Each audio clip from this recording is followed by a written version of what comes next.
second. Are we? Yeah, we are. There we go. You're live. Look, let me turn off the scrolling and the countdown. And look who I have here. The Noah Kadner. FCPWORKS. The other way. There you go. Everything's back. Everything's completely backwards. When was the last time you saw anybody interview Noah on video? Wait, hold on. I think I'm hearing the secondary. Let's see, hold on. I'm giving myself my own feedback. Oh, I see where I have it. Hold on. Give me 1 sec. No problem. I do that all the time. I was listening to the live stream as well. I'm like, that's a very long delay. Doing great. Yeah, exactly. So I'm doing good. You're in California, I presume, right? Yeah, San Francisco. The area. And the weather's nice? Yeah. It's we don't really get much in the way of change around here. Just it kind of stays chillier. the same. Yeah. Kind of stays the same. So very interesting. So we're going to talk about a bunch of things today. FCPWORKS a little bit. And we're going to talk about Final Cut Pro, the Global Summit, and we're going to talk about you have a new podcast. Do you want to start with that? Sure. I have a podcast called The Virtual Production Podcast, which is all about this exciting new form of production we call virtual production. Something I've been kind of working on over the past couple of years, and it's just basically all about ways that you can do production using in-camera visual effects. If you saw the TV show The Mandalorian, and if you saw any of the behind-the-scenes stuff on that, it's basically they just, instead of shooting on a green screen, they shoot on a ginormous LED volume. And so they basically get their shots in camera that would have been green screen shots a few years ago. So it's, it has a lot of really cool applications, especially in these challenging times where we're not as free to go on location or be in, large filmmaking. Oh, you just froze for a second. There you are, you're back. Yeah, that's true. So is it better than green screen, or is it comparable? I would say it's way better because you can actually see, when you're shooting a green screen, you're getting, kind of guessing at what the backdrop is actually going to look like. Because when, in the actual camera, all you're seeing is this ginormous green backdrop. Whereas if you can actually see the shot as it's going to look through the lens, then you can light for it. The actors can react to it. You can frame for it. So it really just makes it sort of turns visual effects shots into more like location shots, which has a ton of advantages. Yeah, absolutely. So do you miss not going to the Creative Summit in person? Oh yeah, especially for me. It's like an hour away from here. So is that right? Big time. Yeah. Mm-hmm. This would be the time that I'd be preparing, last minute checklists and thinking about what I'm going to be taking and, gizmos. And I have more gizmos than I had clothes, Well, I know you're like a one-man band over there. It's quite impressive. Well, I've had to do, I enjoy doing it as long as I can handle it. Sometimes you need help, but I even brought my own coffee system because coffee is important to me. So I brought an AeroPress, if you know what that is, and my own pour over kettle, stainless steel kettle that I had set up in the bathroom, and I had filtered water and all that. Although a couple years ago, I made a mistake and I bought spring water from across the street at that place Sprouts. Oh yeah. And I bought spring water. I said, well, that's going to, it was horrible, made horrible coffee. It made horrible, horrible coffee. I couldn't figure out why the coffee was tasting so bad. And then I finally figured out, it's the spring water. So I went back to a different kind of water, a filtered water, and it was fine. I said, man, that's terrible. The one thing weird, though, I asked the girl at the checkout counter, is it okay to drink the tap water around here? Because some places you can't. She didn't know. She goes, I don't know. I said, don't you live around here? She goes, not really. I said, I was in England one time, and you could drink the tap water. I went to Paris, and you could not drink the tap water. I went to get a cup of water out of the tap, and I went to put it up my mouth, and somebody yelled from across the room, "Don't drink that water." Oh, Okay, stop. okay. I'm in Europe. I didn't think there would be a distinction, but there certainly was. I don't know. So anyway, I asked her if it's okay to drink the tap water. She goes, she thought it was, but she could not confirm that. I think the rule of thumb is drink the tap water in your own home, because you probably, you grew up with those, with the local bacteria, and you'll probably be fine. But that's true. Yeah, that's I drink probably tap true. water here. We have some amazing tap water up here in San Francisco. It's better than the wine, to be honest. It's good stuff. No, I do too. I drink it here. We have some of the best water in the United States up here. We have a beautiful lake a few miles from here that we get our water from, so it's real clean and everything. So let's talk about your podcast. Let's start with that. So yeah, this podcast kind of grew out of a desire to talk more, because as part of my kind of day job, I do a lot of writing for American Cinematographer magazine. So I'm constantly talking to cinematographers, I'm talking to post-production people, directors, and that stuff comes out as printed documents. So I thought it would be interesting to actually start recording, these conversations and putting them out there. And it was, it was fun, because we sort of went from a more standard kind of this sort of a format where it was just kind of a back and forth conversation, and it went however it went. And then we kind of started taking those recordings and we massaged them a lot more in post and turned them into a bit more of like a narrative sort of format, where you hear snippets of the person's background, and then some additional narration from me. And then, like, if they talk about a movie, you might hear like a snippet of that movie, or if they are talking about something that's happening to them, we'll do some sound effects, so it sounds a little more like a radio play instead of just a straight up conversation. So we want to do something interesting with it, and just talk about that new way of working that has gone from very niche about a year and a half ago to kind of the cutting edge that everybody's trying to learn about today. So it's timely. Right. Absolutely. So I didn't know you wrote for a magazine. That's like full time for you, or almost full time? I'm a freelancer. I mean, most magazines, especially these days, they don't have much of a staff, because it's expensive to pay people nonstop. So they just they work with external writers, and it's good for me, because I mean it's one of many things I like to kind of put my hands on. But it's good because it lets me. I mean, because that's how I learned about virtual production in the first place, because I had been sent to do an assignment at Technicolor about 2 years ago, where they were just starting to show off the work they had been doing in kind of combining aspects of virtual reality with in-camera visual effects and game engines and real-time technology and camera tracking and body tracking and performance capture, and just put that all together into a way that you could shoot movies in a studio on a stage that looked like you shot them on location. And so, I found that very exciting, because I think it's, I think it ranks up there with when we went to digital cameras, with when we went to CGI visual effects, with when we went from analog to digital nonlinear editing, as we do now with, everyday Final Cut we take for granted. But, 20 years ago, I feel like I'm in the dark right now, by the way. I'm looking very here dark. we go. Yeah, sorry. As if to prove my point. Live is trickier than post, right? Well, it's I was trying to adjust your name in the 2-on-2 up shop, and it was I couldn't, because there was something over top, and apparently it was a framing that I did. So, like I said, you know what? Being you make it look easy, but being a one-man band is no picnic. I respect it very much. The other thing is I'm using Ecamm Live, and we just had a big update where they added this guest feature. You're not on Skype. You're actually logged into the Ecamm servers. So how am I coming through? I hope the video quality is what it's good. Expecting. No, absolutely, it's good. Definitely good. Absolutely, is good. So learning about all that stuff, bringing it together, it just really struck me, and especially, it was funny because a year ago this stuff was, as I said, niche, and people were interested in it. Stuff like The Mandalorian had been already filmed, but nobody really knew much about it because it was all kind of hush hush.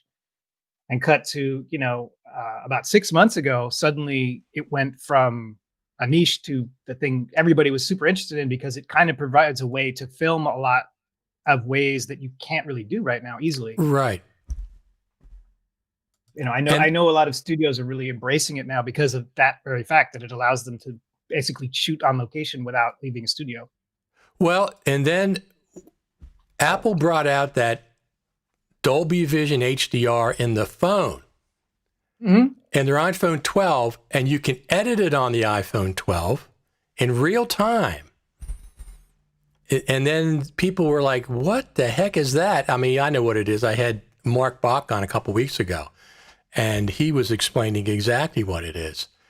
But then Apple said, oh, we'll be adding this feature to Final Cut Pro later this year. So yeah, I mean, I can tell you that it's good because trying to post-produce in that is tricky these days. So that's interesting that the phone can do it in real time from what they described it. Yeah, I mean, it's like a file format specification, just a very high-end one. But I know that I'm guessing there will still be a place for the high-end cameras and the high-end finishing suites and the guys like Mark Bach. No doubt. For sure. No give doubt. Us a chance to kind of dabble in their work, but yeah, they even though with all the proliferation of in-home recording studios, I myself have one, that doesn't replace a Pro Tools setup for, filmmakers. They still go to the high-end Pro Tools place for finishing. Even though there's dozens and dozens of these small mom and pop shops, whatever. As a matter of fact, in Nashville, they outlawed them for a while. Oh, really? Yeah, because the special interests and the big recording studios said we don't want these allowed here, and so for a long time you weren't technically allowed to have a in-home recording studio unless you met certain criteria, and it was kind of difficult. But just recently they've overrun that law, so now it's back to normal again. So. Yeah, I think that is just very cyclical, that you begin with a technology that's super expensive and super challenging and super hard to come up with, and then you get to a point where everybody's doing it in their garage, and it just becomes ubiquitous. Well, if you told, yeah, go ahead. No, go ahead. No, I was just going to say, I think even before getting to Dolby Vision on the phone, I mean, if you told the average person 10 years ago they would be shooting 4K on their phone, would have thought you're crazy, because it's like these phones are never going to get to that kind of quality. That's that's a $10,000, $20,000 camera at least, and here we are. Yes, and not only that, I was having a conversation with somebody on Facebook in one of the many Final Cut Pro groups, and I was saying, what do you guys think is going to happen in the new iPhone 12? And they said, well, what are you looking for? What would make you upgrade? And one of the things that I listed was 10-bit. And they said, oh, no, you're not going to get 10-bit on a phone. I said, well, I said, why not? And then they did 10-bit on the phone, the new version. So that's also incredible, because I have the GH5. I've been shooting 10-bit with that for 3 years now. Are you a shooter too? You do shoot yourself? You shoot things, videotape? Well, I mean, I know enough to be dangerous. As a reporter for a magazine that's all about cinematography, I feel the need to get my hands on this gear, but I'm probably chained to a desk more often than I should be. But yeah. So I use my iPhone 11 Pro Max more than anything. It's just because it's just the typical thing they say, it's always with you. But the quality is phenomenal. And even above the quality of the native phone, I went out and got Moment lenses. Mm-hmm. And the anamorphic lens is absolutely breathtaking. Oh, yeah.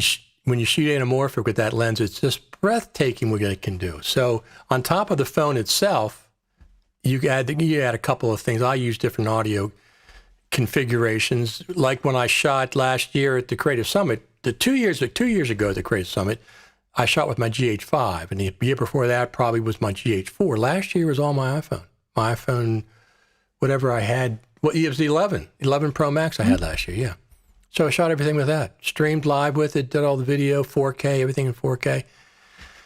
And I ended up having I would say I probably have about 10, 12, 15 hours of behind-the-scenes footage from the last 4 Creative Summits.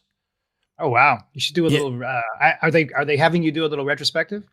I'm going to do that while leading up to the Creative Summit, and also during the Creative Summit when they have breaks. They have like a 2-hour, 3-hour break in the middle of the day every time.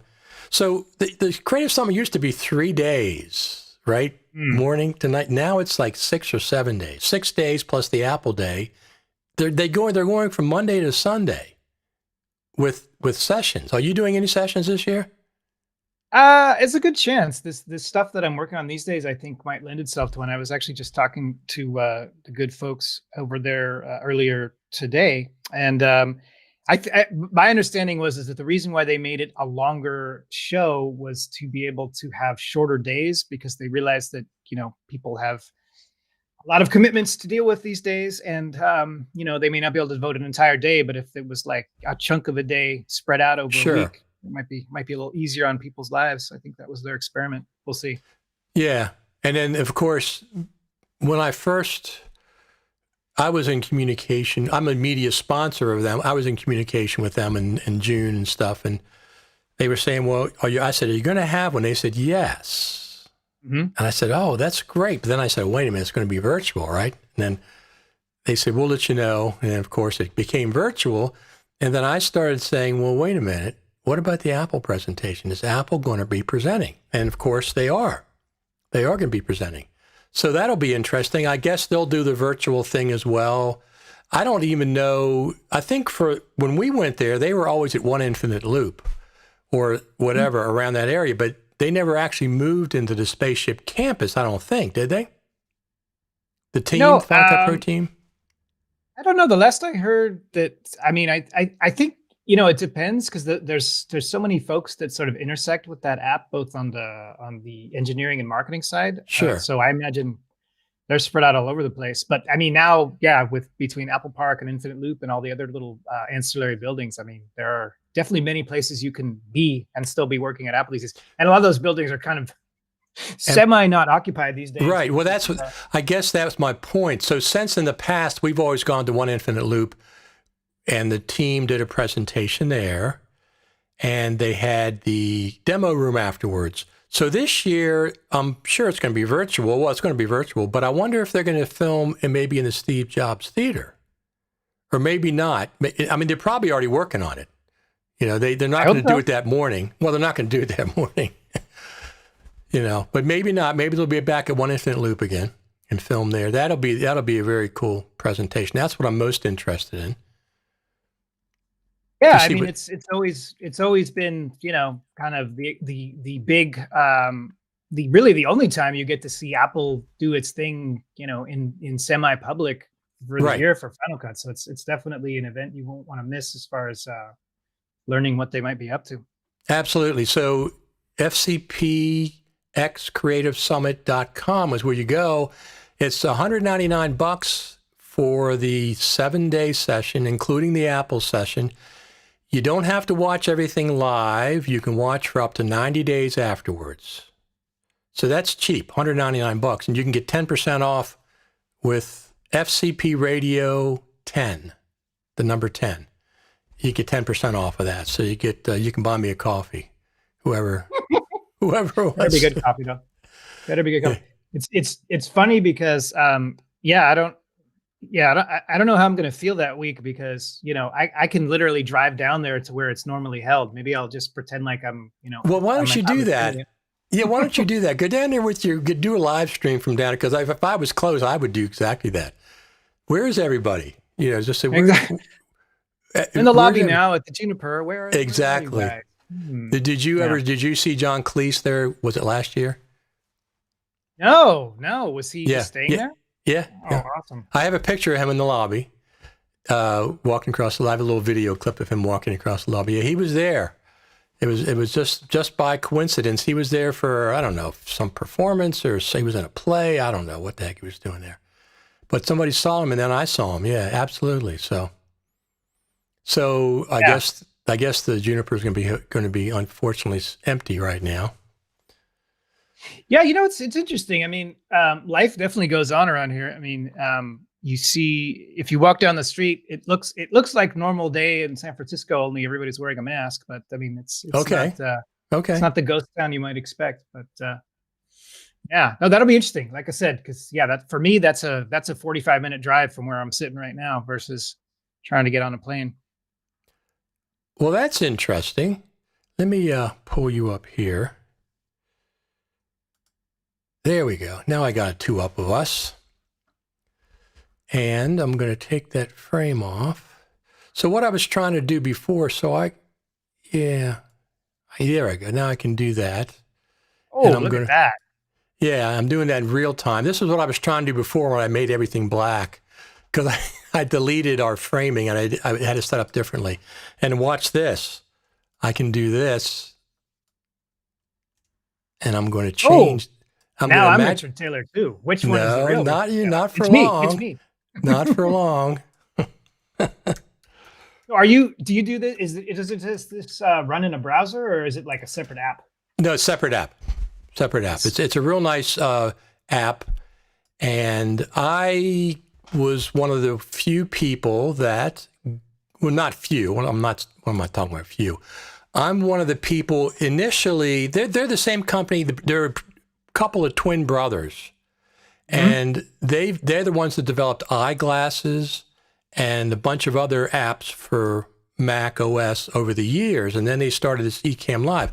I'd never heard of it. And I went online one time and said, let me see what the heck's out there for streaming on the Mac. This was 2 years ago, January or February. I put best streaming software for the Mac. Came up right to the top. Went there and saw it. I said, okay, that looks pretty cool. At that point, you could buy it. However, now it's right after I bought it, they went to a subscription model.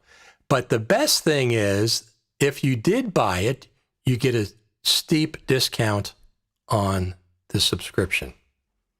I mean, really steep discount. Not only that, because they figured your legacy, because you had a perpetual license. That's what the license was. You paid for it. It's perpetual. Now, so I got the pro version now.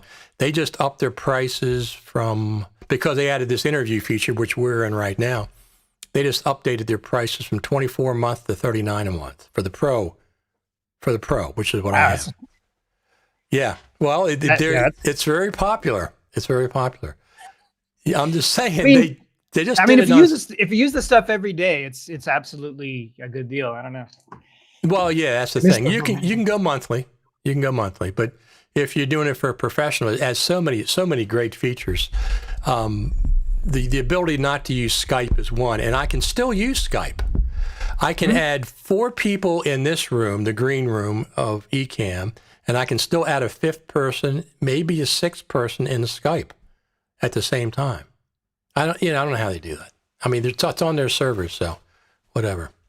So they're going to add the Apple came out. So that people get confused sometime, and I do myself. Apple says something, and then the Final Cut Pro team says something, and Apple. So at the Apple event, the Final Cut Pro team was not there at the virtual event. I mean, they were. Actually, did they have? No, it was the other guy, the guy with all the hair demoed Final Cut Pro, and Apple said there's going to be an update to Final Cut Pro coming in this year at the iPhone event. Apple's the one that said it. They had it in the notes for the iPhone 12 because it's kind of hard to have 10-bit Dolby Vision HDR in an iPhone and edit it on an iPhone and not add it to your Pro software. That doesn't make sense. So they came out and said, no, it's going to be in Final Cut Pro later this year. So that'll be very cool. That means 3 updates to Final Cut Pro in 6 months. We had 10.4.9, which was a nice feature update in August. Now, I'm going to tell you something. We've never had a feature update to Final Cut Pro in August before. Either version, the classic version or the 10 version, not a feature update. I think we might have had a bug fix, but we never had a feature update in August before. So that was nice. Mm-hmm. A month later, 10.4.10 came out, a bug fix, and now they're going to have another update to Final Cut Pro, which is the Final Cut Pro community is interested in. This is exactly what they're interested in. So when are they going to do that? I'm guessing they're in the middle of the Global Summit, the week of the Global Summit. I have no insight on these things. I actually try not to find out because, frankly, I find it more interesting to just be surprised with everybody else. But Yep. I will say, I mean, that they continue to devote time to updating the app is always very heartening because I mean it's kind of what got a lot of us into the biz. So seeing it get its love one way or the other is always happy. Absolutely. No, I absolutely. We're big fans of Final Cut Pro, and we're excited when something comes out. And knowing, I mean, listen, this is the second time Apple also, they pick and choose when they pre-announce Final Cut Pro updates. They did at WWDC. They showed us Final Cut Pro running on Apple Silicon, WWDC. They said this will be an update to Final Cut Pro coming out later this year. And then they did it again at the iPhone event. They said update to Final Cut Pro. So they've done it twice. They pre-announced updates. They do it when they want to. But I like it. I don't want to know, what's coming up officially because then I couldn't talk about it. And I have you want plausible deniability. I have a podcast. By the way, Final Cut Pro Radio will be starting year 6 in January. Oh yeah.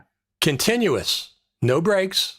No 6-month breaks, no 18-month breaks, no summer breaks. Continuous for sixth year will start January the 1st.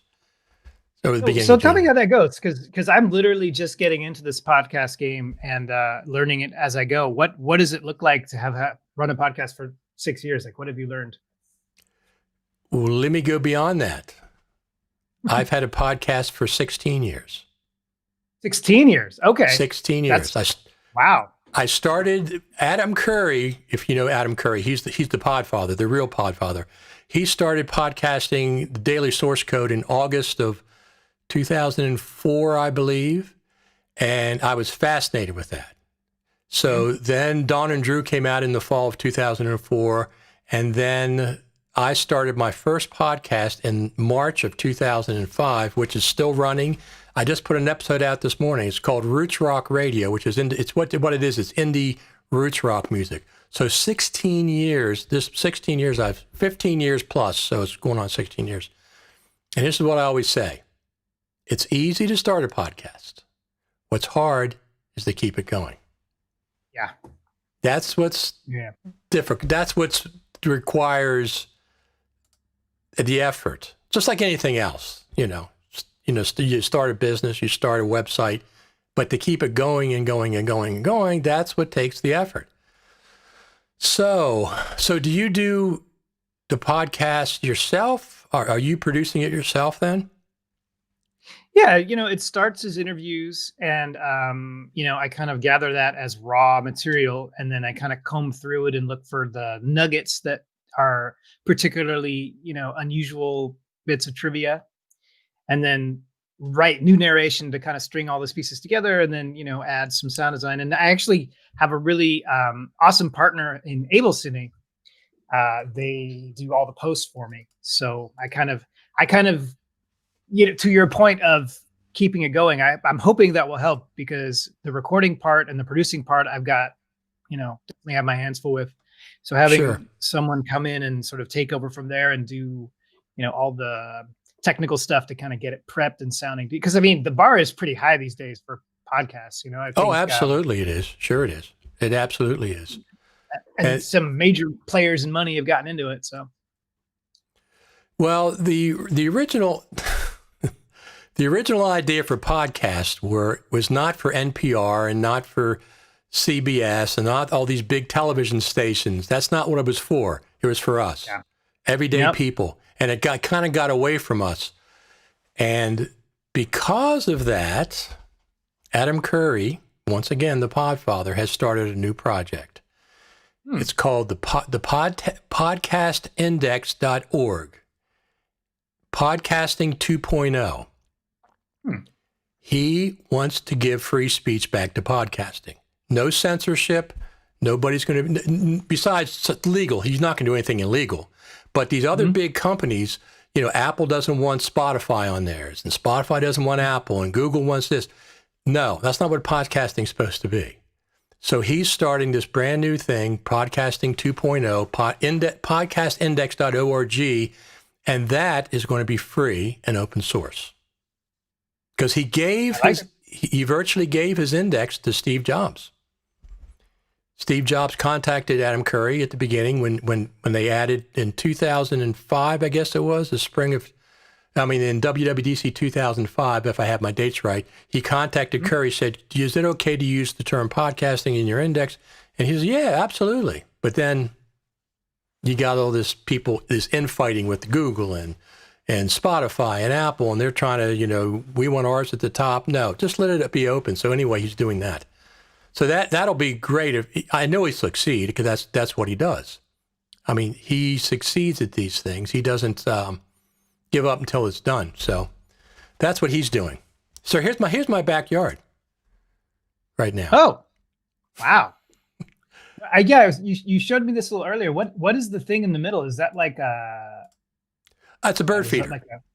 A bird feeder. Okay. Yeah. I thought it was like one of those like games where you bat the ball around and it swings around. No, it's bird feeder, and we have suet in the one thing, a couple of suet cages, and then just a seed cage. And I have 1.5 acres out here, and you see all the leaves that I have to take care of this week. I have to gather all those up. That is not the fun stuff. That's not the fun time. Do you have a decent chunk of land out there? That looks like a pretty acre and a half. I have 1.5 acres, yeah. So 1.5 acres, 100. I have 30 oak trees, or I had 30. I guess I took a couple down last year. So, yeah. So right now I'd be planting. Go ahead. Yeah. No, I was just going to ask, like, for someone who is used to traveling to all these trade shows, as what has this year felt like? I really miss them. I mean, I go to two. I go to NAB and I go to the Creative Summit. The Creative Summit by far is my favorite because it's dedicated Final Cut Pro, and it's self-contained into Juniper Hotel. And I can walk across the courtyard to Le Boulanger and have breakfast with people in the morning and have bagels and coffee and talk Final Cut or talk about whatever you wanted to in person. And then you go to the sessions, and at lunch, everybody's gathered in the lobbies. And then we go to the Apple event as a group. I really, really miss that. NAB is much more spread out, acres and acres of walking and walking and walking. But I really miss that as well. Because a lot of the time, the events that you were involved with, not the last year, but the 2 years before that, the Apple presentation events were my favorite part of the whole NAB. Yeah. And that's where they initially announced 2 million seats at your event. Mm-hmm. And the next year they announced 2.5 million seats. And then after that, been no announcements since then. 2018, was it? Or 2017, I can't remember, when they did the 2.5 update, and no update since then. And the curious thing is they also updated Classic Final Cut Pro the same way. They announced when there was, milestones. So I don't know why they stopped, but I mean, that's just a little bit of information that kind of helps, doesn't it? Yeah. I mean, it's, I think I've always noted that the focus in Final Cut is really on the engineering side. They really just want to make that tool like work for people. So, I mean, I think they always, I get the sense there's a lot of like, let the work speak for itself. But, at the same time, sure, when they do get the chance to come out and interact and, do an event or do a demo or do a presentation, it's always well received because those guys are slick and they really know what they're doing. And it's just cool to see, Yeah, it's always a highlight. Every event. I mean, when they were going to be at NAB, it's a highlight. At Final Cut Pro Creative Summit, to be honest, the Creative Summit, I'm a Final Cut Pro certified trainer. I've been since Final Cut Pro version 5, not even 10. Before 10, I was a Final Cut Pro trainer at version 5. So I'm a trainer myself. So I wouldn't go from the East Coast to the West Coast to get training in Final Cut. I go to meet people in person and the Apple presentation. Yeah. No, I mean, I think it's as much a pilgrimage for folks than, it is for the training, and also to network and, just find like-minded folks. And yeah, not having that in person is a bit of a bummer, but I don't know. It'll be interesting. What I think is a nice benefit of doing it virtually is, and especially charging just $200, I Right. think is going to give the Right. opportunity for a lot of people who wouldn't have had the time or the budget to make that journey, depending on where they're coming from, to be able to finally see it, for themselves and sort of get, because it's just a really great like transfer of knowledge that you get Oh, in a absolutely. very short amount of time. So No, absolutely. You're absolutely correct. Because not only was the rate reduced from, I think was it 900 last year, you still had to get a hotel and you still had to get a plane ticket or transportation. So it wasn't just the $900. It was double or even triple that if you're coming from overseas. This year, it's only the $200. Minus 10% for FCPRadio 10 discount code. right. I love how you work that in there. Yeah. I mean, I think what we will come out of when hopefully this the health crisis is behind us. I think it seems like there's a lot of soul searching going on. I think a lot of people are changing how they think of remote working, and I think a lot of people are Absolutely. changing how they travel and how they think of commuting. And you know, if you think about it, I mean, a lot of the stuff that we did last year and the years before was kind of based on ways of doing business that are maybe, decades old. And yet we have Right. these amazing communications technologies that allow us to, shortcut a lot of that stuff that, I mean, of course, there is something to be said for being face to face and in person, but it seems like we're not going to go back to, 100% the way we did things before, just because we've just learned so No, much that's during this process. absolutely correct. And for me, I worked at the National Archives in Washington, D.C. I was a post supervisor down there, their lead editor and their main audio guy. I was always butting heads with them about bringing work home on hard drives. Mm-hmm. They said, we don't know. You're not going to do that. And I said, well, I have to, because I got to get this done by Sunday night. But so I would do it anyway and still get it done, Sunday night. But now it's much easier to do things remotely because it's much more acceptable now. And jobs the same way. Jobs rarely would say you can work remotely. Now it's like they almost all say right from the beginning. 50% of them say, remote editor wanted. So that's always a bonus for me, since I work that way. Well, it's interesting, 9 months ago, I knew I was much more focused in post production. I knew, how obviously I'm pretty skilled at Final Cut. I mean, I know a lot of the post side, but I didn't really know much about streaming beyond how to get a video stream into, YouTube or Facebook or whatever. But I've kind of become a crash course expert in live streaming, just because it seems like today, to be competitive or to be kind of capable of delivering what's needed, even in, Zoom calls, you kind of need to learn this stuff. And Absolutely. it's been fun. I got to say, it's been a lot of fun. One of the little projects that I've been working on here in the home office is this. It's hard for me to even describe it, but it's this way of doing visual effects that I was talking about. The in-camera visual effects. In learning about it, in writing about it, in writing for the magazine, also writing. I wrote this virtual production field guide for Epic Games, who are the folks who make Unreal Engine. Okay. So they do a lot of the that technology is what powered TV shows like The Mandalorian, because it's like kind of just real time animation.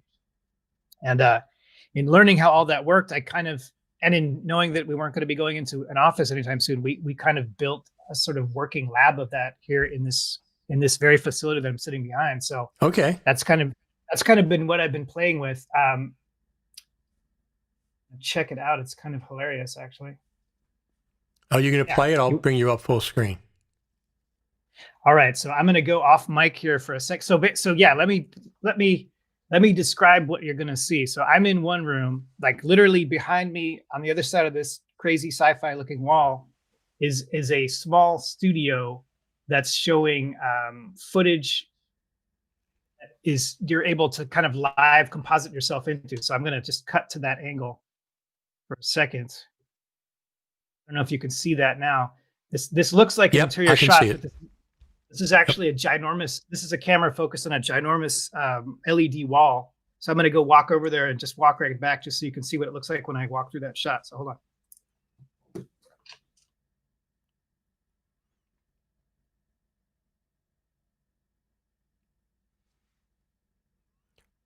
Wow. That is phenomenal.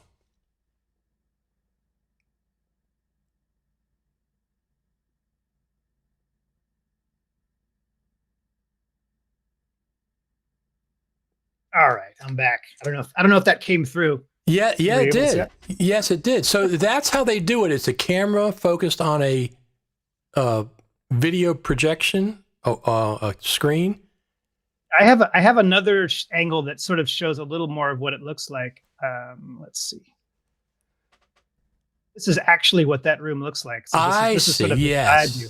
I see. So let me see. I'll do one more walkthrough, and you can kind of, let's see. I can do like a picture in picture. Let's see. Let me switch to this angle again, and bring up a picture in picture. Okay, so now you'll see what it looks like as I walk through. Here we go. Excellent.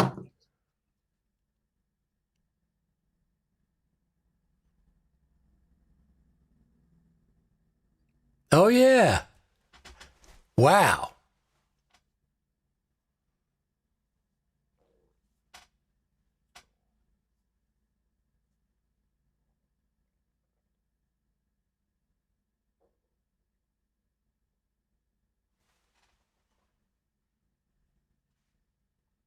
Ways. That's kind of what keeps me busy these days. Is I can see that. tech. I can see that. So what are you using as far as your switching for cameras and stuff? You have a Blackmagic 810 Mini Pro or anything? I do. It's funny because I have like a huge like ATEM studio downstairs in the garage that I have not fired up because it's just too big to sit on my desk. The ATEM Mini is just beautiful little tiny box that leaves tons of desk space for me. So, and I've only got like 4 so far. I've only got 4 inputs, so it's been perfect. But yeah, that's kind of the tip of the iceberg of what we say when we're talking about virtual production. I see that. I see exactly what you're doing now. It's pretty darn clever. What kind of mic is that, by the way? What are you talking through? Oh, I'm on a SM7B. Okay. That's what I had down at the National Archives. I have mine is actually right here. It's a Neumann TLM 103. Yeah. It's a nice one. And see, I also have this setup. This is my I have that exact same. I have that Stream Deck. I have that Apollo Twin Pro. Yeah. Oh, do you really? You know, it's funny. Do you have like and the rotary phone is awesome, by the way. Is that like a working phone? Oh, yeah. We get calls from Apple on this all the time. They call. Oh my God. I haven't done a rotary dial in, I want to say 25 years, but I miss it. Yeah. Yeah. Is this a GoPro that we're looking at, the overhead? This is my older iPhone. Here you go. Nice. That's awesome. That is so good. So yeah, that's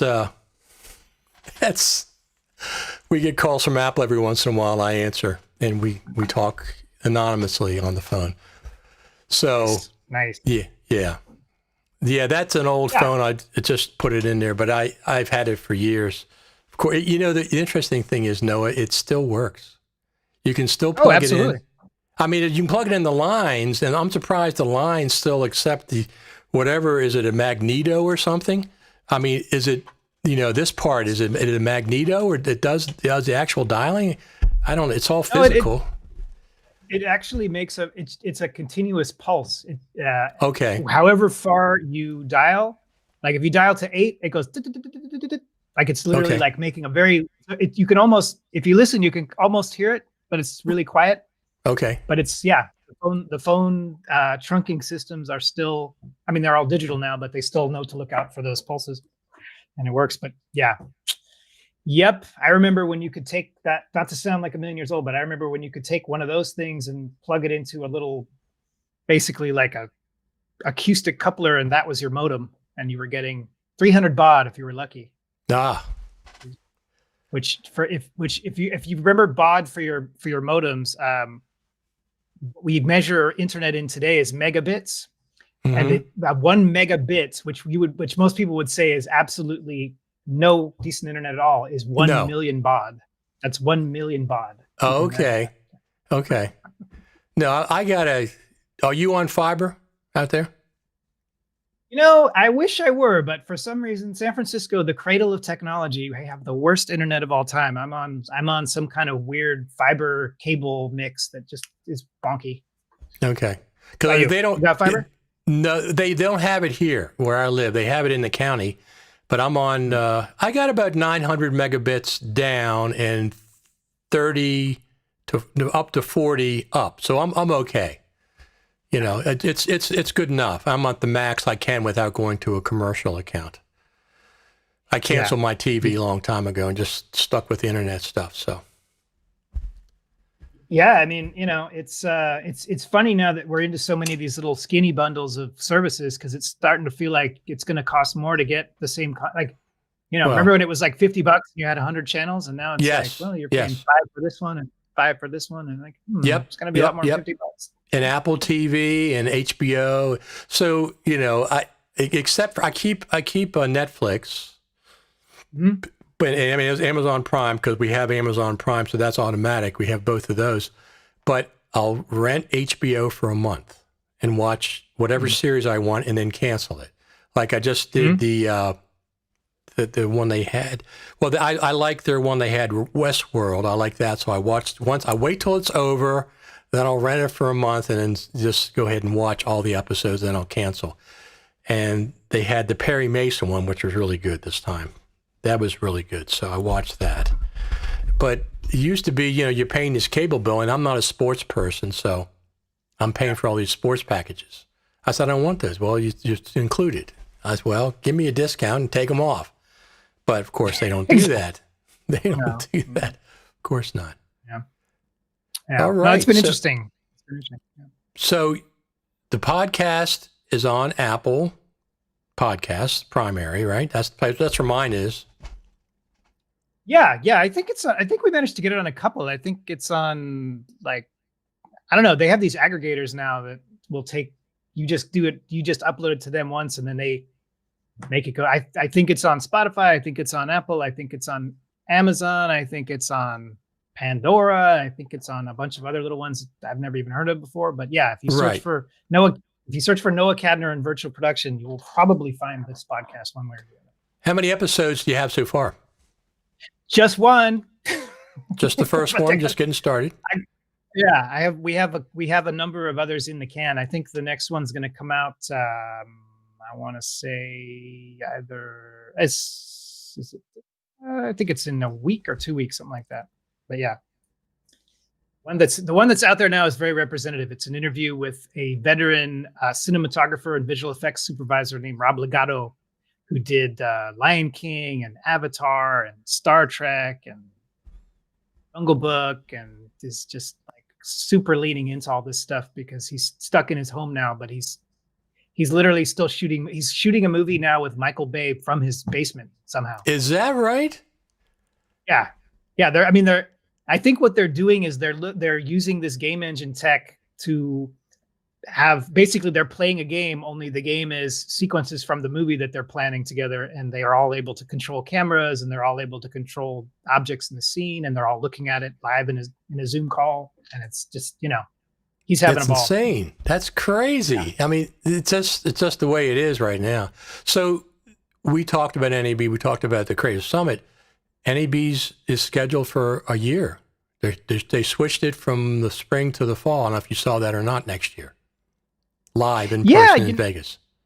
Yeah, and I hope that's only for a year, because it does. I mean, for myself personally, I kind of see the year as NAB, Creative Summit, IBC. Those are the three sort of big things I try and do. So now, and IBC is the fall show in September, and now NAB will be within a month. So I don't know. Yeah, I mean, well, I'm glad I don't have to. Yeah. Yeah, exactly. That's the other thing is it pushes right up to Final Cut Pro Creative Summit time because I think it's October. So the summit's in November, first, second week of November typically. So who the heck knows? Yeah. But yeah, I hope somebody blinks. And I mean, it seems like if NAB goes back to April the year after, as I would imagine they probably would, because I suspect a lot of people are saying the same thing, especially the ones that have to do the $1 million booths. It's like, hold on a second. I got to do these now right up against each other, and then I got nothing else the rest of the year. That's asking a lot. Right. I guess they didn't feel confident doing it in the spring because it's too early. So yeah. Sensible. That'll be very interesting. So I'm waiting, besides waiting for the next version of Final Cut, I'm waiting on to see what the GH6 has to offer. They haven't announced it yet. But Panasonic, I have the GH4 and the GH5, so I'm a big Panasonic person. I really like them. But if I bought a camera right now, I'd buy the Sony A7S III because the low light performance of that just looks absolutely stunning. That's what I've always been jealous of, is this low light performance. Yeah, it's funny because up until February, March of this year, when I did not do much like Zoom calls or live. I mean, you've been an expert in this for years, so it's a little different for you. But I was content to talk to people on the phone or just go see them in person. And when I realized that this whole epidemic was not going to go away in a couple of weeks, and that video calling was going to be a way of doing business for the foreseeable future, it's funny. I went into our garage and dug through a lot of cameras that have been sitting in boxes for a few years. Sure. And it turned out that this particular camera that I'm on now is a Panasonic GH3, I think, or maybe a GH4. Okay. That happens to have a nice clean HDMI out and we have a bunch of decent lenses for it, because I realized early on that the 720p that's on most laptops just was not going to cut it for the amount of time we were going to be talking. So yeah, it's been a bit of a renaissance. Well, that's one of the things that I've found curious over the last 2 or 3 years is the Apple MacBook Pro had a 720p camera. The only Mac that had a 1080p was the iMac Pro.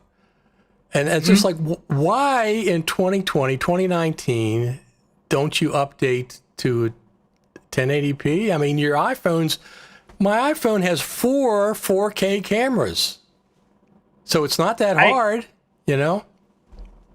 I mean, I think it just reflects the reality that most people were not doing much communication on their laptops up until recently. So that's always my first bit of advice to anybody I see in a call that's that's still using the laptop cam is it's a good time to. I mean, there's so many ways now that they've created to take like DSLRs, or just straight up, even like those Logitech, $90 webcams that just sit on top of your laptop look just night and day better. I'm using one of these with my GH4. I have 2 cam links. So I bought a second one for a spare. This is that cheap one they had on Amazon. It went for anywhere from $50 to $12. Same one. So both of them work. This is 4K. It's a better one. But I use this one as well when I do, especially when I do 2 together. So Monday I did 5 cameras, and I used that cheap one for one of the camera feeds, and it worked fine. Not for audio, just for the video. And I also bought recently, I have the, I don't know if you can see it here. Right here is a Focusrite Scarlett that is my main audio interface. So I'm feeding the Apollo Twin X. I can't use a Thunderbolt 3 out into Ecamm. It's not meant for Skype and Ecamm. It has a weird phasing effect where it has 2 outputs. One is with the effects, one is without the effects, and they're out of phase. And it just sounds weird. You can't use the Thunderbolt, so I use the analog out and feed that into the Scarlett, and then it's fine. The analog out is completely fine. But I bought a second one of these because it has a knob here that I can blend your volume and my volume to anything I want in my headphones. It's a blend. Mm-hmm. They call it a whatever. And they got rid of that this is the generation 2. And they got rid of that knob in generation 3, so I didn't get the Gen 3. I went back just this week and got another Gen 4 because of that knob, that physical knob. I love being able to blend your volume, my guest volume and my volume in my headphones. It's not for the live feed, it's just for headphones. It's funny because again, being someone more focused in the post side and less like live. I mean, we've done live events and we stream those out, but I mean, for day to day, I'm up until recently was not that big into streaming stuff. Right. But I just found it fascinating when you look at if you look at people on Twitch or on YouTube today, like gamers, they have a better looking production value than, I mean, it was funny to watch the first few months of the pandemic and see, the network shows, like the talk shows, they look horrible. And it's they certainly did. It was like, wow, like you guys really are not set up. You're set up for a very like high end, studio style production. And, it's funny because the tech exists to do all this really high-end streaming. The cameras are amazing. Like, you have the Stream Deck. I mean, I would be lost without the Stream Deck. I mean, that is such a useful piece of kit to just trigger. I mean, I have so many little macros and apps and timers and everything. I mean, it's, that stuff's meant for gaming, but I mean, it really does lend itself very well to doing, a high-end. I mean, I just really feel like today for business, it is really important to have a decent looking image because, that's basically your business suit these days. Oh, exactly. You can't make an impression in person and so much. And if you're showing up with your, 720p, laptop microphone and speakers with the echo cancellation, it just kind of says, and then you're trying to say, I'm a video expert. It's like, it doesn't really track. So here's what I'm seeing. I'm going to show you. This is my screen. This is my screen. This is the audio. This is comments. This is the main screen, and all these different setups. This is Ecamm. This is Restream over here to the left. I don't know if you can see my mouse or not. And then of course you over there. But yeah, that's what I see when I'm working. So I'm going to turn that off. And what it does when I'm in that mode is called live demo mode. It puts a red frame around my entire screen. So I know, because a lot of times some people will keep on broadcasting in live demo mode. Yeah. So. No, I mean, it's funny when I first kind of started converting over to getting into this streaming stuff. I was learning a lot from watching Alex Lindsay's Office Hours. I don't know. Right. I'm sure you've been on there a bunch of times. And those guys will definitely, I mean, that's my greatest recommendation. If you're watching this and you're trying to be like, how do I up my streaming game? Just watch that show because it is just chock full of tips and tech advice and people who know what they're doing so that you have, a baseline level of a decent production going because he's been doing it for a long time. I mean, he's been doing it for, he had all those Final Cut Pro things with Steve Martin and different people, the round tables. He started that years and years ago. Speaking of that, the very first live stream that I did with my iPhone, Facebook Live, was at the Creative Summit 5 years ago. This show you're on right now is my 176th episode of Final Cut Pro Radio TV Live. The very first one. The very first one, back in those days, it was just Facebook Live or YouTube Live with the phone. And that's when I started. The very first one, I was up in my hotel room at the Juniper. And a bunch of people, Brad Olson and Bill Davis, a bunch of them came up and crashed my live stream. They came in to the room at that point. And in those days, you only had the Facebook recording of it, because I had my phone, 720 by 720. I had to deal with square video. It wasn't even 720 by 1280. It was 720 by 720. I still have that. But anyway, starting from those days, and I've had multiple ones in my hotel room and other places from this Creative Summit. I'm going to be showing those at the Creative Summit, not at the Creative Summit, but in coordination with when they don't have sessions and stuff. Maybe I'll start on Sunday, for example. Sunday evening I'll start. Some of the behind the scenes. I have footage of Armadillo Willie's. The long gone Armadillo Willie's. What do they have there now? A Vietnamese restaurant or something? I think the last time we were there. It's probably changed hands a few times since then. Let me just see. Yeah. Last year, I think it was a Vietnamese restaurant. Who knows these days? Because it's like the restaurant. Well, I'm sure it's the same where you are, but here the restaurant business has been hit pretty damn hard because. Oh, that's true too. Yeah, that's true too. I mean, especially in San Francisco, like the rents make it already an extremely challenging business to run. But right, when because they of can't the price. even have people in the store. Let's see, it is. Where is that place? Stevens Creek. It looks like it's still the Vietnamese place. Okay. Pho Hanoi is what it's called. Okay. Here they've done some restaurants that have permanent tents in the parking lot where they have outdoor seating. And then if you go indoors, I've been to one or two, you just have to wear your mask until you get to your table. If at your table, you can take it off if you're with a group of, your family, whatever. And of course, all the tables are spread out 6 feet and everything. But yeah, it was more fun before this, wasn't it? we could shake hands and stuff and get close together in the lobby. Can you imagine being 6 feet apart in the Juniper lobby right now? Everybody would be spread out. And you couldn't get on the bus. Couldn't get on the bus to go to Apple campus. You have to one person per seat or something. It just wouldn't work. It's funny.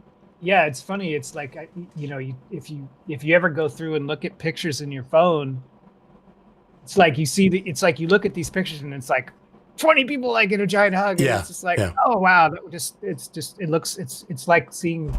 To me, sometimes it's like seeing like images from another planet or something. It's like yeah. But we'll go back. I mean, no, absolutely. I think humanity needed a collective learning experience, and hopefully we will come out of this with some wisdom, right? Well, that's the good part is we should have knowledge we'll know kind of what to do if it ever happens again. We're 6 months, 9 months, of knowledge on what to do, at least initially. So nobody knows. Nobody knew. I mean, none of the countries knew what the heck. Everybody's just trying different things. Try this, try that, try this, try that. And somehow we got through it so far. Yeah, I mean, I've lost like 10 pounds, and I've you have, I've been cooking. I mean, I've cooked more meals in the past. I mean, I like to cook to begin with, but it's just right. I mean, I do too. For the first like 6 months, we weren't even ordering takeout because it seemed like there was not super clarity on to whether takeout was fully safe or whether it was maybe risky. And we're just like, screw it. Right. We're just going to cook every meal and boom. And right. Exactly. For my good for my waist. Well, that's true too. I definitely lost some weight because I started going out. I'm a walker / runner. So I've been doing that anyway. And then I did as a matter of fact, I started a podcast back in the spring where I went out with people on my walk. I just recorded my walk. Yeah, I saw that. That was very good stuff. And I interviewed some local people and talked to them. And then things kind of got somewhat semi back to normal around here. But I figured, otherwise people don't, I used to go to the grocery store at 7 a.m. on Sunday. Because normally my girlfriend goes, but I said, let me go. I'll go get basic stuff that we need and for the time being. And then now she's taking back over again. So crazy times. I mean, it's, and I honestly think, us being in the biz that sort of thrives on, remote collaboration and kind of video streaming I count myself as lucky, to be honest. Like, I know there are plenty of people right now who are going through a far, far, far more challenging time, and so having a little bit of perspective is really, It's been good. I mean, Right. it's a collective challenge, but I mean, it really has been something that, you know, we have tried to lean into and tried to make the most of, and just Right. try and stay on top of it. Exactly. Yeah, I'm one of the lucky ones too. My girlfriend's been working from home for years, and I have too. Since I quit, I quit the archives. I got tired of driving into DC every day, 3 hours a day commute. And here's the good thing: I used to drive to one metro stop, and I'd park my car and then take the metro into DC. Back in those days, the metro was a giant petri dish. And I was always worried during flu season and stuff, and I'd always try to get back away in a corner, and some people would wear masks in those days, but I wouldn't even consider getting on one of those things because you're completely closed in and cramped up and stuff. I don't know how the people did it if you had to work. I have no idea how that stuff works now. I'm just glad I don't have to worry about it. Yeah, I mean, I had the same thing. When I worked at Apple, there was a shuttle service run from San Francisco down to Cupertino that would be usually about a 90-minute drive. And, those are reasonably spacious buses. But I mean, yeah, you're 60, 70 people in, one long corridor, and there's no windows. And I mean, I don't know what those shuttles are doing now. If they are running, I'm sure it's a little bit of a horror show when you get in there. Well, it's too bad that they just got the beautiful spaceship campus, and it's been virtually empty except for maybe a few people. Maybe Tim Cook's there. I don't know. Maybe he's home. I have no idea. I will say though, again, talking about being, adaptable, the events that they've put on from Apple Park virtually, the best. I mean, they are so. I mean, they're fantastic. I know that they. Yeah, and they really, their live events are obviously the standard as well. But I mean, to see what they've been able to do when they're kind of forced to do something a little different is, I personally will be interested to see what it looks like when there isn't a restriction, whether they will still go back to the way they did before, or whether they'll do some kind of a combination. Because it seems like what they were able to pull off with those. I mean, I love the way they fly around the campus and they go down to the fountain. I mean, that's just awesome. So I mean, yeah, that's true. So I'll be curious this time. There's been reports that Apple's having another event in mid-November, a Mac event. That's what on Twitter, John Prosser and all the people that say these things. And I've been saying since August, they're going to have an event in the middle of Global Summit Week. That's going to be the event because I asked people, I said, do you think Apple is going to introduce the first Silicon Mac with just a press release? That doesn't make sense. They're changing the whole course of their hardware. It doesn't make sense just to introduce it with just, a press release. Oh, we have the new. To me, there was always an event around that release. And then they came out this week and somebody spotted a new 16-inch MacBook Pro overseas or whatever in some kind of description. And people are saying, well, is that an Intel or is that Silicon? Because Apple, not Steve Jobs, Tim Cook said, we have more Intels, plural, in the pipeline that we're really excited about at WWDC. They only introduced one so far, which was the iMac. So there could be an Intel iMac Pro. There could be an Intel MacBook Pro. And, of course, the first Silicon Mac, people are just saying it's probably going to be a 12-inch or 13-inch MacBook or MacBook Pro. I mean, to do a Mac Mini is like, that's not that exciting. And plus, developers already have that. So that's not that hard. They could throw that as a little bonus.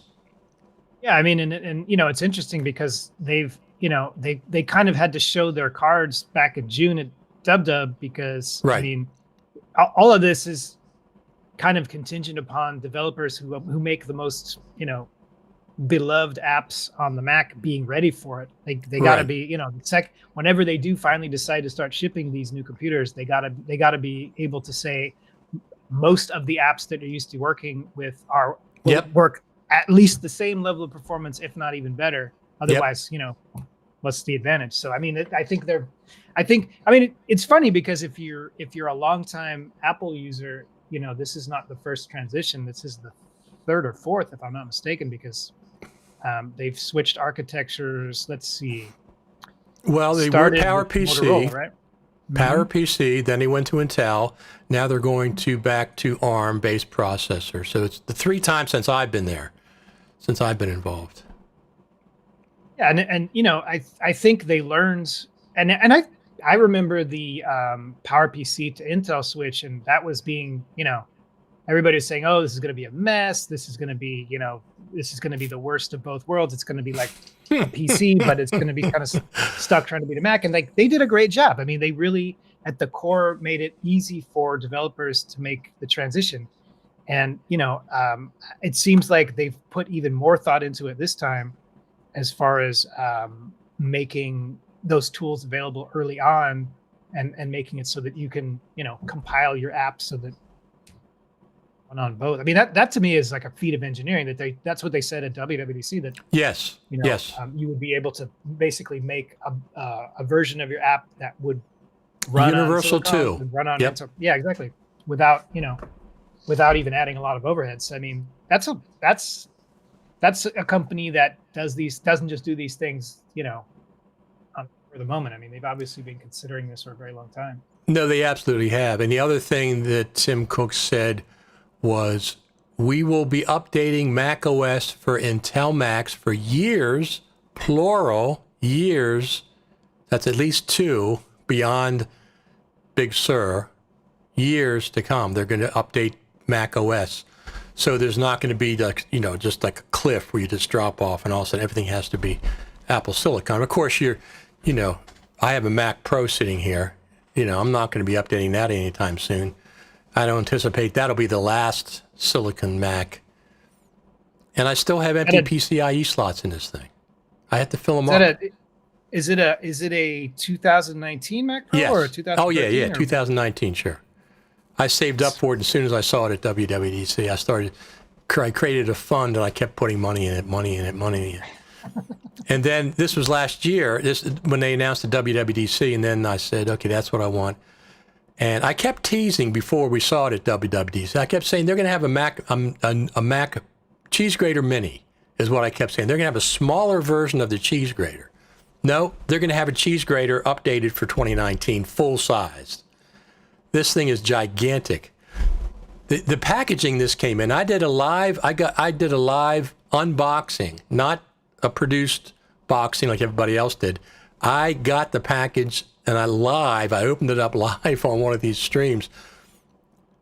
Noah, the box weighs 30 pounds that it shipped in. Just the empty box? Wow. The 30, you could have taken that box and thrown it down a flight of stairs and it wouldn't have done any damage whatsoever to the Mac. The box weighed 30 pounds. The shipping was 78 pounds, and this thing only weighs like 30 something or 30 couple. I'm telling you, I still have the box. I don't know what to do with it. Do I save it? I don't know. I mean, I usually save my boxes. That thing is gigantic with padding. Yeah. So. Yeah, and it's I mean, I don't know. Have you gone through and added any new stuff? I mean, that to me is always the most fascinating part of a Mac Pro. Is like, it's the opposite. Like with the laptops, like there is very little. They chipped away at all the pieces you could pull out, and to make something more reliable and more robust and all that. Yep. And it's great. Whereas the Mac Pro is literally the polar opposite. You can strip that thing down to the core and do swap out whatever you want. Some people. I have a Mac Pro Facebook group, Mac Pro 2019. And some people bought the 8-core and immediately swapped out the CPU to the 28-core. And it worked because it's socketed. It's not soldered. Mm-hmm. And the stock, whatever one they got from Intel, it worked. I'm like, it'd give me a heart attack. After all this money I've paid, I'm not going to swap out the CPU. PCIe cards, listen, the PCIe cards are fantastic. The graphics cards, they're fanless. There's no fans in the graphics cards. They're just giant heat sink. It's what it is. It's a giant heat sink. And I have the 32 gigabyte graphics card, and I have I put a SSD drive in, a 2 terabyte SSD on a PCIe card, and I added one USB 3 PCIe card, so I have 4 USB 3 slots. So that's all I have, and I still have the other slots are empty. So, yeah, but yeah, it's fun again. Again, how life has changed so much. Like right now, what I have in my setup is everything is driven off of a MacBook Pro, but then I've got an external GPU puck. I've got an external Thunderbolt 2 dock, and with that, I'm running like, let me see. I've got like another monitor right here that's on an arm. Gotcha. And now it wants to wait. And I've got another one over here. I've got my teleprompter over here on a whole other monitor. So I'm running like 4 basic monitors, all going through a switcher. And it's like, yeah, that I see my fans go up quite a bit, especially if I'm in Zoom or something else that's really processor. Right. So it's like, I'm thinking it's maybe time to upgrade to more of a desktop machine since the portability I needed before. Right. No, exactly. If you need, I always keep a laptop. I have a 2019, but I got the 15-inch before the 16 came out. I always have a PowerBook or MacBook Pro, always. But this time I'm going to wait for the new one. If they don't introduce, I'm not in any hurry, so I'll keep this one till they come out with the ARM version, and then I'll wait and see. There's no hurry for me because it's not my main machine. But I always got a kick out of people who got the MacBook Pro, and they got an eGPU, and they got another monitor, and they have another keyboard sometimes, and maybe a mouse. And I said, well, that's an iMac. That's an iMac. iMac's more compact than all those peripherals and everything, but I understand if you need it. I mean, if I worked portably, of course I'd have one. But I'll be curious what the MacBook Pro, the Apple Silicon version, comes out. I'll be curious what that entails. Also, be curious what else they're going to show us with the new Mac, with the new version of Final Cut. I'm just going to, it's got to be during the Creative Summit week. What else is the team going to be talking about? Mid-November, there's going to be an Apple event. Maybe on Tuesday, they're going to have the Apple event. They'll introduce the Apple Silicon Mac, and maybe they'll show a version of Final Cut then. But the team will have the ability to show us a deep dive into whatever the new version of Final Cut is with the Apple Silicon or whatever they're going to do. So exciting times. Yeah. I mean, like I said, with or without whatever happens, I think if you're into Final Cut, this is an event worth going to, and it's easier than ever this year. I mean, $200. $200. Come on. I'm sure they're going to have, I think normally you had up to 150 people in person, plus trainers and staff. But this year I would not be surprised it got 200 to 300 people because of the. Yeah. I mean, why not? There's no, and maybe, who knows, maybe in the future they'll do a hybrid, because I mean, I think there's always going to be folks who want to come in person and network and, be face to face. And then there's going to be other people who just don't have the time or the budget to come all the way out there who might want to see it. I mean, like I said, I think to come out of this, there will be a lot of lessons, and, maybe that makes more sense that you do an in-person portion, but you also make it very easy for people to come in virtually who can't, well, that's true. Especially people from overseas, like Australia. I mean, I enjoy seeing our friends from overseas for sure. Yeah. I mean, Ian Anderson, I've seen him every time he's been there, and then Lee Herbert. Both of those guys come from Australia, and it's nice to see them in person. But I'd understand if they just wanted to present virtually next year. I hope they have a summit next year in person, even if it's close to NAB. Yeah.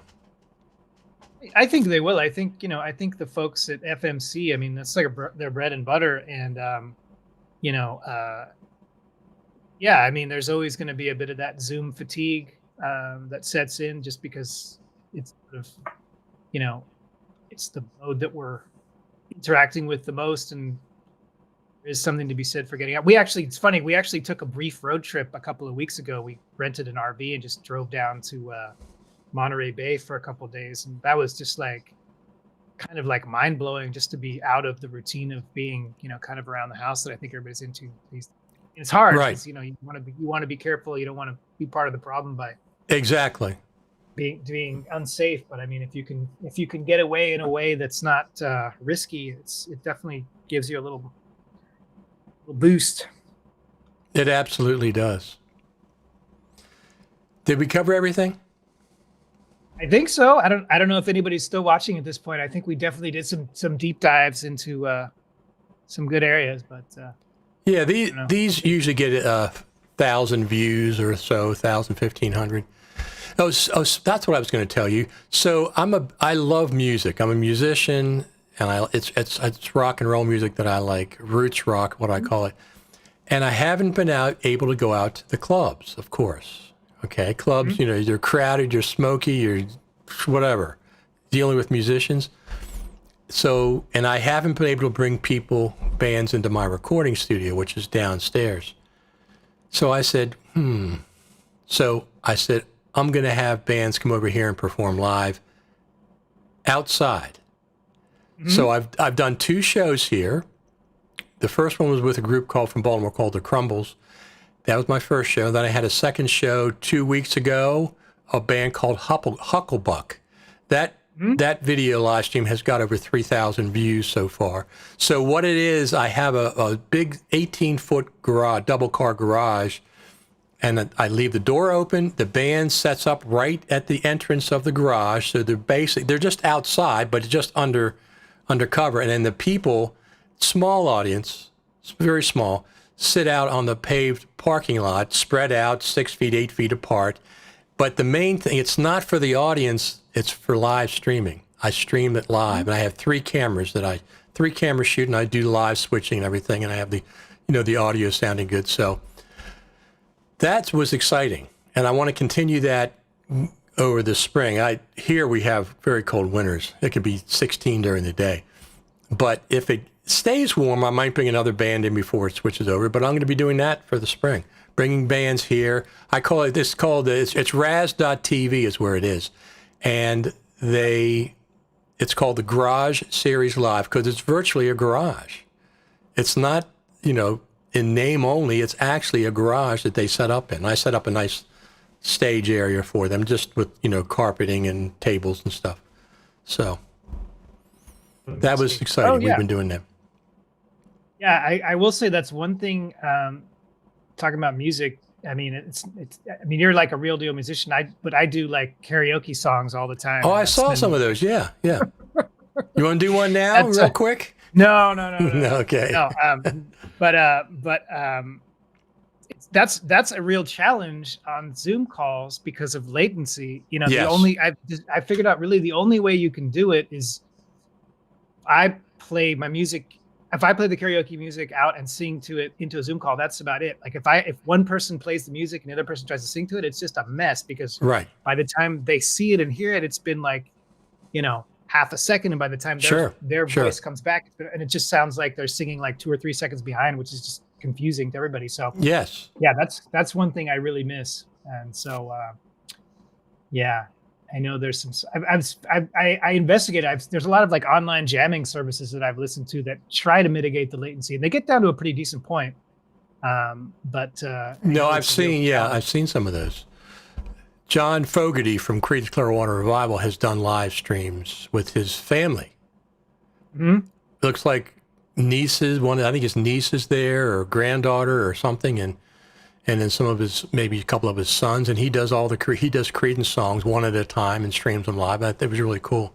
So I figured I'm going to do it, but it's outside though. It's virtual. It's just barely inside the garage door. The band stays 6 feet apart, but they're basically outside, and then the audience is outside. But it's not for the audience. Once again, it's for the live streaming because they have to rehearse. Oh yeah, of course. Nobody's rehearsing right now. Everybody's saying, "No, I'm not going to rehearse." But these guys were ready to go. Gave them 6 weeks advance notice. I said, "Come on down here to stay. The weather is beautiful." So it worked out really well. So I'll continue to do that. Raz.tv. You can watch both episodes, the 2 episodes I have so far. I bought that domain years ago, Razz.tv. I bought it, 10, 12 years ago. I was buying a couple of very simple domains, and that one I kept. It's not cheap, but I figured I'd use it. Oh yeah, no, that's great. That's great. No, I mean, it's easy to kind of lose sight of what the point is in all this, but I mean, having this stuff to keep me busy is nice. I mean, it's funny. I really thought I was going to be spending a lot of time just staring at the walls and Yeah, things in, but it's been busier than ever. Yep, it's been busy for me too. But everybody's looking forward for it to get over, and it's maybe in the spring, whenever we get to the other side of this, and then we'll slowly get back to normal. I sure hope NAB happens next year, even though it's in the fall, and then the Creative Summit, even though they're back to back. I mean, I'm not used to coming to the West Coast twice in a row like that. Usually it's spread out from 6 months. But I will. I know. Yeah. I mean, I hope they're going to be forcing people to make the choice, choose one or the other, or kind of double up. I don't know. We'll see. Yeah, I've been to Europe a bunch of times, but I've never been to IBC. So. It's like it's like a smaller version of NAB. No, it's funny because, like I said, I only really those are the two main trade shows that I go to each year. I mean, I've been to Interb, which is sort of like NAB in Japan, which is awesome, but it really is very localized. Like, I mean, a lot of it, you do see the big folks, obviously, like your Sonys, your Panasonics, your Blackmagics out there, but then like 90% of it is stuff that is only made for the Asian market. Like, it's software that is not localizable into English and has is focused high focused on market. So yeah, for me, IBC makes more sense because you see a lot of the folks that come to NAB as well. But yeah, it's a much I mean, as you know, going to NAB, it's so spread out in Vegas, and where you are in the convention center, there's not much socializing kind of stuff you can do. It's kind of like you have the show floor, and then you get in a shuttle bus or a taxi or an Uber, and you go back somewhere on the strip to kind of cocktail hours, whereas at IBC, everything is more within walking distance. So there's the convention center, which is much smaller and much more kind of, I wouldn't say better organized, but just more compartmentalized. Like, there's one small area that's just very specific niches. And then surrounding the area, there's plenty of places to go do, like, cocktail hours and dinners, and it's just it has more of there's a more of a together sort of feeling to it, I would say, whereas NAB is just like a marathon. Oh, it's even before this pandemic hit, NAB, one thing I learned years and years ago was the crud, the NAB crud, people would get sick after NAB. I was meticulous about shaking hands, keep my hands away from everything, go to the men's room and wash my hands with soap and water all the time. I did that constantly, even before this stuff happened. So I remember people saying they got sick. I never got sick at NAB. I've been to 3. I was at 3 of them. But, I did start ahead of time with airborne, like the week before. Mm-hmm. Started with taking airborne and doing whatever and trying to avoid, that much close contact. But I missed NAB. Not only the events that you had with Apple, the Apple Final Cut Pro team, and Steve Martin were fantastic. They were always highlights, but also the Faster Together stage that LumaForge had. That very first one they had across the street, and then the second one they had on the show floor, and then last year they had one instead of the Super Meet, they teamed up with Michael Horton and had an event. Those are another highlights. That's the reason I went to NAB, was for those events. So I really missed those. Yeah, and it's interesting because the people that you see at those events are the ones that are actually doing the stuff for a living, and it's interesting to just kind of see the craft of it, because I mean, you can go to the booths all day long and just see pure tech or pure software. Yep. But I mean, and you're probably talking to somebody who knows how to use it, or at least just a decent product rep for it. But to actually see that stuff put into action and how people are using it and sort of their tips and tricks is, I mean, love that stuff. And yeah, I'm looking forward to starting up. Do you know that the convention center in Vegas, they literally just added an expansion that I think adds another, what is it adds? It adds another 500,000 square feet. I think it's equivalent to adding another hall, basically. Like in that area, like, you know how there's kind of the South Hall, the Central Hall, and then the North Hall, and then there's like, if you go past there, there's what used to be the Hilton, and then there's this massive parking lot that's kind of towards the west. So they basically turned that huge parking lot into another hall. So you walk across the street in that little sky bridge that used to just go to the parking lot, and it's like a whole other South Hall there now. And they probably started that for the pandemic, so. Yeah, exactly. They started it in 2018, and they just I think it's just about to be finished, or it's just finished, or but I mean, yeah, it's. I don't think those shows are going to go away. It's just a question of when. No, Vegas is one city that can't survive without live audiences, because the casinos and the convention center. That's how they and all the hotels and all the industry. They can't survive without live attendance. They just can't, And there's something to be said about it too. I mean, as awesome as it is to do video conferencing and it's cool to be able to jump into. I mean, it's nice to be able to do, meeting after meeting in a day and be able to jump around virtually in a way you would never be able to accomplish driving from one meeting to another, because they're just, the geographical distance is just so great. But there's also something to be said for meeting people in person and kind of, going kind of informally that you can't necessarily do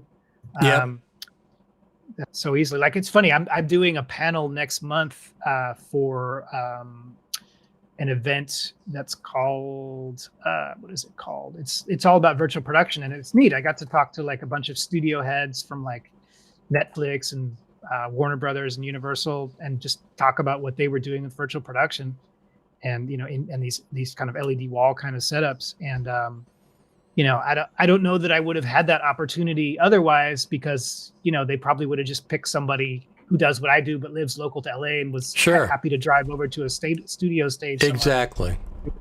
So it's like, it's definitely reconfigured the game a bit, this whole situation. It most certainly has. I think we've covered everything. We've solved all the problems of post-production. We've solved all the problems of any Final Cut Pro editor that had any issues.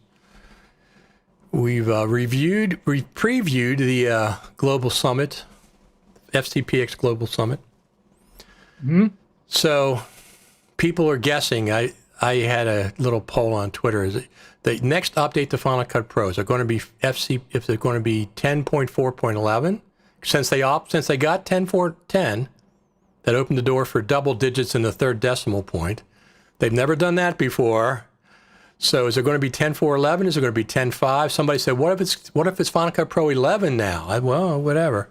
Who in the heck knows? Nobody. I mean, I don't know. The people that put out the OS went to 11, right? I mean, I always thought that would never happen. I always thought OS 10 was like kind of a trademark, like whatever it'll be OS 10 point whatever. But now they got to OS 11. So. And they also said when they started Final Cut Pro 10, they said we're on a 10-year roadmap. This is the 9th year. We're getting close to 10. Yeah, it's hard. Yeah. You know what? It's funny because I know you talk to a lot of folks who are not, necessarily in that ecosystem, and they still think of it as like, oh, that's the new version. It's like, do you realize that this version is about to eclipse the previous incarnation in terms of age? It's been around that long now. It's amazing. Yep, it absolutely has. All right, Noah. Yeah. I think we've solved all the problems that we needed to solve today.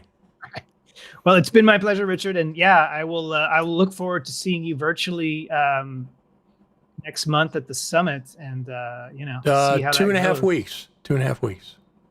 Wow, it's coming right up. I guess I think I'm doing a prezzo on this. Good. What you just saw here. So I guess I better get my slides together now. Yeah, you got to get all that stuff together. Thanks, Noah. I appreciate it. All right. Cool. Talk to you later. All right. Thanks, Richard. Bye. Bye.